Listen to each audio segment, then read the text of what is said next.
Good morning, everybody.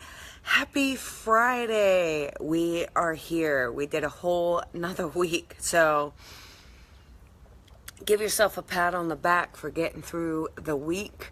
I hope you are ready for the weekend. And for some of you, it's going to be a nice long weekend, one to celebrate where we are. Good morning, Ivana. Hey, good morning, Shelby. Nice to see you. Hi, Bronny. Bronny's here. There we go. Hi, everybody. Good morning, Brooklyn. Nice to see you. Oh, I'm glad everybody's here. And there's G. There we go. Oh my goodness, I am unpacking today. I have a few clients, but I am unpacking. So, good morning, everybody. Good morning. I know, Suzanne, it's been a little while. It's been a little while. Hey, Shelly. Hey, Bronny. Okay, everybody's up. Everybody's here. So, let's get started. There we go. Hi, Liz. So, what I wanted to talk about today is our guides. You know, I've done a lot of things with guides in the past, but one of the things that we don't really talk about is building a conversation with our guides. So many times we see us putting demands on our guides, right? If you're there, you'll show me this. You'll do this. You'll do that. Give me this. I mean, we're all guilty of it, right?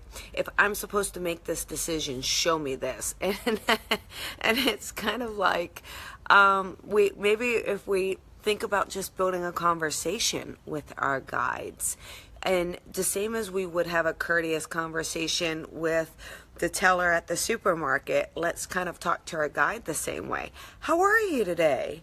You know, let's say your guide's name is Bob, right? Do you just start off in the morning saying, "Good morning, Bob. How are you today?" Or do you start off your morning saying, "Bob, I told you I needed this and you haven't given it to me." So bossy. So thank you, Suzanne. Thank you so much. And so we have to kind of look at how we're talking to our guides, because it may have an impact on what we're seeing and receiving from them, right? So when we can learn to just answer our guides. Listen, our guides, remember, you know, this isn't just a guarantee, you know, that you get to shake your magic wand and they're there, right?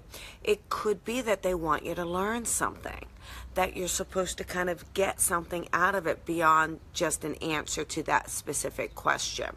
Maybe there's a life lesson in it, or maybe that's a lesson in letting go, or embracing, or surrendering, or trusting, or going inwards, or going outwards, right? It could be so many things. So we also have to trust that our guides have our back, that they're doing it for our highest good. But when we can really build that interaction with them, that connection with them, you know, come on, Bob, help Colby out. Exactly. What I do is, it's super funny though. I mean, I sit there and I make jokes with my guides. I mean, we have a fabulous time because they really are funny. They can have a sense of humor. They can laugh at us. They can laugh with us.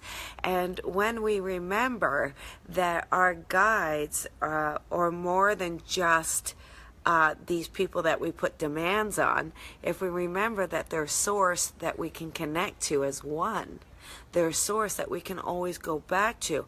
You know, Kiko, it's okay that, you know, there is that thing. I do know that people say, I can't talk to my guide won't talk to me, I don't know their name.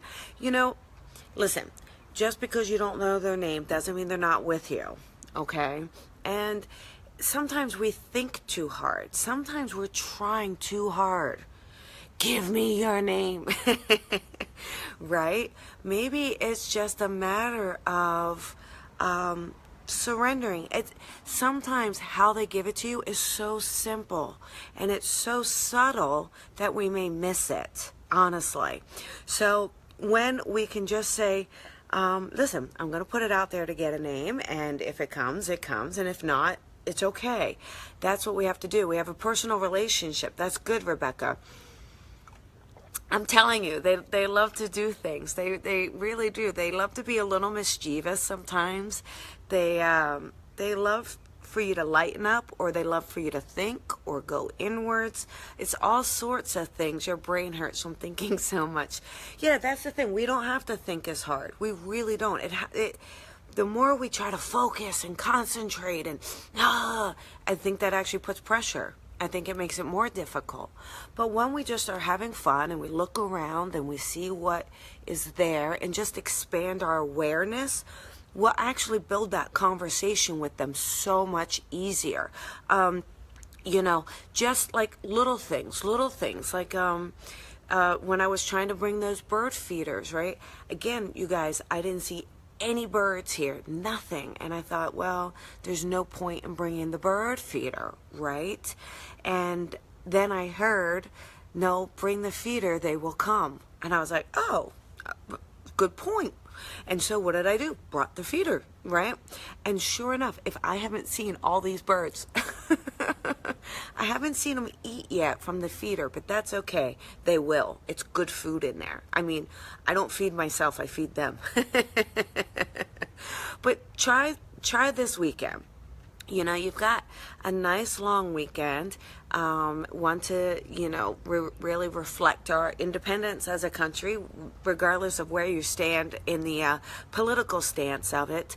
But, hopefully you have an extra day or two to just really detach from like the workplace if you can, and use that time just to put it out there like in a fun, lighthearted way. Be lighthearted with your guides. Be fun with your guides, right? Play with them and see if that communication doesn't get stronger. See if they don't give you something a little extra special this weekend. And it is so subtle sometimes. It's about us connecting the dots, remember. So you'll get these little dots and just connect them. Just know that it's not just the obvious. Okay, it's not just the obvious. There is always something a little more special about it, and we just have to look for it. I think I told you about the penny at the door, right? So the movers helped me move all day. So the movers were around, and then the apartment manager was around. And at the end of the day, I open my door, and there is right there a penny heads up right in front of the door. Now, you could say, oh, the mover dropped the penny, or someone dropped the penny, or it was there and I didn't see it before. But I knew, and I trusted that I knew that someone left the penny there for good luck, right? I knew it. And I wasn't sure who. I tried to tune into who. I haven't narrowed down to either the apartment manager or one of the movers. I really liked one of the movers, so it might be him, but I could see the apartment manager doing it too. So give your feelings on it. Let's take a vote. So, oh, Betsy, I'm so glad you get to see it live. That's wonderful. But the thing is now, so I put that out and I just trusted it and I surrendered to that, right? I didn't have formal validation. It wasn't formal, oh, that penny, okay? But then I held circle at the new workspace, right? The new shop. And there's an angel and she's got a dish. And at the end, a couple of the students said, oh, let me find a penny to wish you luck at the new space. And they put pennies in it. So for me, that was a beautiful act by them, but it was also validation that the feeling of the penny at the apartment was done on purpose. Do you see what I'm saying? You got it? Yeah, Bob did it. So that's what it is, okay? So it's simple little stuff. It's noticing that the penny is there. So you got to expand your awareness, okay? Expand it. Be more mindful and notice things, look at things, see things, feel things, hear them. We all have the ability to tune in more. We really do. So look in, okay? And then when you see something, you have to believe it, okay? So, because if you don't believe it, it's not going to work. If you're going to be your own cynic, it isn't going to work. Like, why do you have to keep testing spirit? Just trust that they're there. Trust that they're there. Okay? Trust that they're talking to you. Trust that when you get the penny or you get the feather or you get the sign, that it's for you. Yeah, trust it. Okay? All right. Then look for other validation in other ways, right? So when we got the validation from the students, it was connecting. The two were connecting. All right? And so it's connecting the dots. So when you get the pieces, you got to connect them. So it does sound a little more complicated, but it's actually very easy, and it's fun. When you think of it as kind of a game, when you think of it as just having fun with spirit, having fun with your team, then it's a game. Okay, now real quick, Rinda says, right now I feel like I need to tune out to be able to tune in, if that makes any sense. You know, Linda, maybe it's just that you're putting too much pressure on yourself. Maybe there's just a lot of pressure going on, a lot of things happening in your life. So what you can do is exactly go out and have some fun. Just go out and take a day where, you don't have the phone, you don't have the responsibilities, you're not having to tune into anything, and you're just getting out into nature or doing something for yourself. That usually will help you reset. Normally, I feel that when we're having trouble connecting and tuning in, it's simply because we're tired. We're tired and we need a break, and we're stressed, and we're thinking too much and getting too logical, and we're letting the man win. Don't let it win. So there you go, guys. That is our Friday inspiration. There we go. I do want to thank you all. Through this move, I just feel like don't believe because it's not enough of a sign. Okay, real quick, Judy. So Judy says sometimes she feels like people don't believe because it's not strong enough of a sign. But that's the idea. That's on the person. If you're putting demands on spirit that it's not good enough, could you imagine someone telling you that's not good enough? That's not strong enough? Sorry, guide, not strong enough. Sorry, Bob, not strong enough. What would you do? I know what I would do. I think my South Jersey would come out. But so we have to look at it that way. All right, we have to look at it that way. So let's stop putting our demands on spirit. Let's look for what's naturally around us.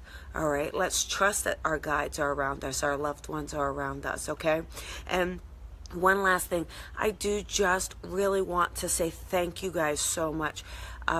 There are many of you who took the time to really show your support for the move and to give me a little congratulations or to say something. And there's a lot of people who didn't.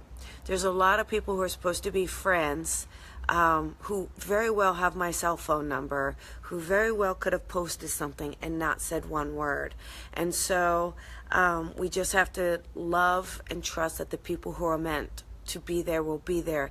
And I just really, from the bottom of my heart, want to thank all you guys so much for being there, for showing up, for the support, because I have to tell you, it really makes a difference.